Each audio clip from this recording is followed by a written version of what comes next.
Hey, what's up, movie freaks? We're hanging out with HERO LAIR. My name's Dan. These meatheads are Josh and Mario.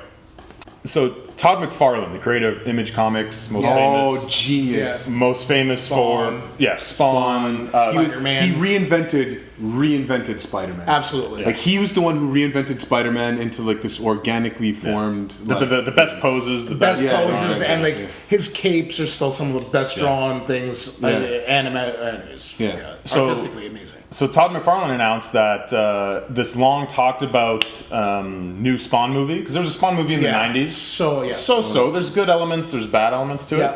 They're gonna Violator was terrible. Yeah.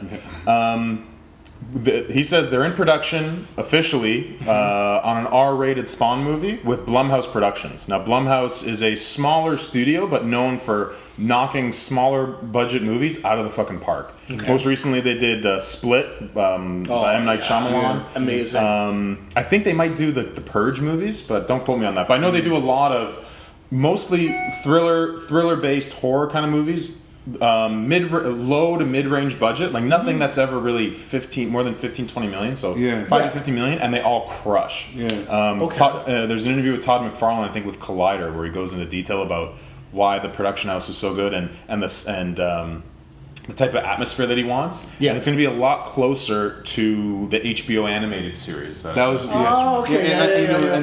that was really well done.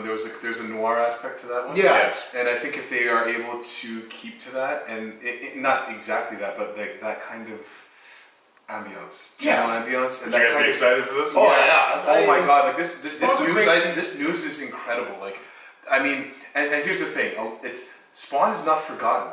People know. It's just the comics are done. It's just, but people know there's a vast fan base out there that's now our age, older, younger still, who know what Spawn is, and they are going to bring on board a bunch of other people for whom this is new. Yeah, like this is it's exciting for so many reasons. Like, and Spawn's always just been like he's always had that badass cool factor. Like he reinvented toys and action figures.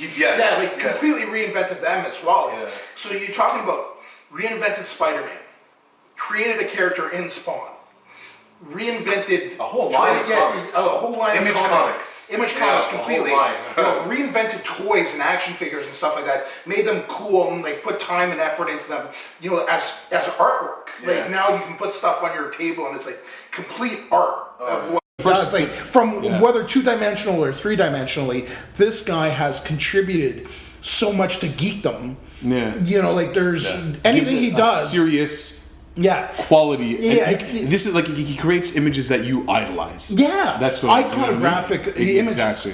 So you're talking about anything that this guy touches. Like I definitely am interested in looking into further. Like, has there been some like some flops? Like there has. Like it was the movie was of its era. You know what I mean? The first one movie, the 90s era, the 90s, it was of its era. So like, you really couldn't have asked for anything out. Like, it's still got some very good aspects to it if you watch it. It really does. You know what I mean? It really it's definitely a watchable movie, and if none of you guys have seen it, it's definitely worth checking out. But it's the fact that he's touching it again and reinventing it, I'm on board for. And what really brings me going with Blumhouse is great because they know how to put this out. For the lower cost, where it doesn't need to be some $100 million CGI crap fest, right? And toned down. You can go hard R. And from his interview, what got me excited too is that the Spawn is there in the shadows, but it's a story about Twitch, the detective, more. So, and he goes, the reason I'm going R isn't because I just want to, drop F-bombs and do gratuitous things that don't affect the story.